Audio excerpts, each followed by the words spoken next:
ID hack হয়ে গিয়েছিল, অথচ আইডি হ্যাক হয়নি তাদের।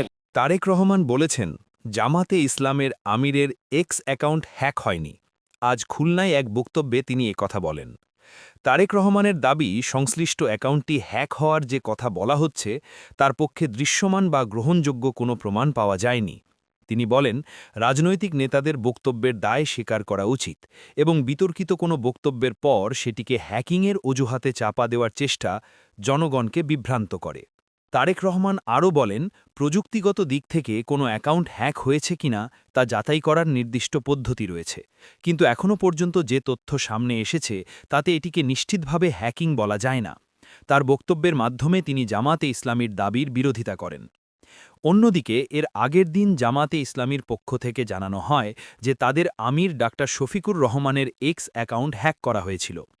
জামাতের দাবি অনুযায়ী একটি সাইবার আক্রমণের মাধ্যমে অ্যাকাউন্টটির নিয়ন্ত্রণ নেওয়া হয় এবং সেখান থেকে একটি বিতর্কিত পোস্ট দেওয়া হয়। দলটি জানায়, ওই পোস্টটি আমিরের ব্যক্তিগত মতামত নয় এবং দলীয় অবস্থানকেও প্রতিফলিত করে না। জামাতে ইসলামীর পক্ষ থেকে আরও বলা হয়, পরিকল্পিতভাবে বিভ্রান্তি সৃষ্টি করতেই এই হ্যাকিং করা হয়েছে। তারা এটিকে রাজনৈতিক ষড়যন্ত্র হিসাবে উল্লেখ করে এবং ঘটনার পেছনে দায়ীদের চিহ্নিত করতে তদন্তের দাবি জানায়। এই বিতর্কের সূত্রপাত হয় জামাতে আমিরের ভেরিফায়েড এক্স অ্যাকাউন্ট থেকে প্রকাশিত একটি মন্তব্যকে ঘিরে।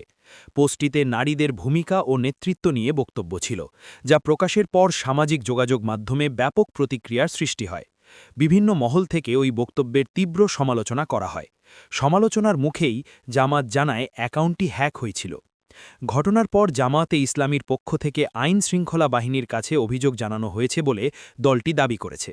সাইবার ইউনিটের মাধ্যমে বিষয়টি খতিয়ে দেখার কথা বলা হলেও এখনও পর্যন্ত তদন্ত সংস্থার পক্ষ থেকে চূড়ান্ত কোনো সিদ্ধান্ত বা আনুষ্ঠানিক প্রতিবেদন প্রকাশ করা হয়নি।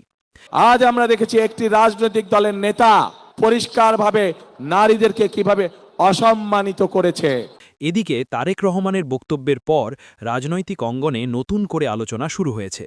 কেউ মনে করছেন হ্যাকিংয়ের দাবি যাচাই না করে মেনে নেওয়া ঠিক নয়, আবার কেউ বলছেন তদন্ত শেষ না হওয়া পর্যন্ত কোনো পক্ষের দাবিকেই চূড়ান্ত বলে ধরে নেওয়া উচিত হবে না। সব মিলিয়ে জামাতে ইসলামীর আমিরের এক্স অ্যাকাউন্ট সত্যিই হ্যাক হয়েছিল কিনা তা নিয়ে এখন দুই বিপরীত বক্তব্য সামনে এসেছে। একদিকে জামাতের হ্যাকিংয়ের দাবি, অন্যদিকে তারেক রহমানের সরাসরি অস্বীকৃতি। তদন্তের ফল প্রকাশ না হওয়া পর্যন্ত এই ইস্যু নিয়ে রাজনৈতিক বিতর্ক চলতে থাকবে।